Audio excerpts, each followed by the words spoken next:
Kini atong latest update bahin sa kayunta sa tuwang panahon ug sa atong ginabantayan na si Bagyong Obet karong adlang Miyerkules, Oktubre 19, 2022.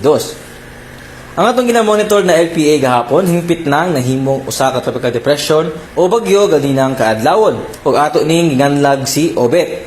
Asop alas 10 sa buntag ang sentro ni Tropical Depression Obet nahimutang 1,025 kilometers silangan or east sa extreme northern Luzon. Coordinates 21.4 degrees north, 131.7 degrees east. Aduna kini maximum sustained winds o kusgon sa hangin do sa sentro na maabot sa 45 kilometers per hour ug ang iyang gustiness o mga kalit na paghuros sa hangin mukabat sa 55 kilometers per hour. Gairo kini karon pa amihanan kasadpan or north-northwestward sa gipaspason na 15 kilometers per hour.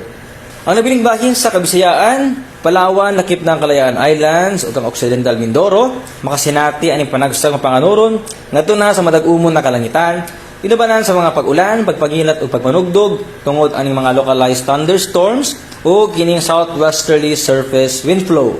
Para sa dugang impormasyon, bisita atong official website ug diri naman takutob gikan diri sa buhatan sa DOST Pag-asa Mactan kini si Mark Gales. Daghang salamat ug magamping taang tanan.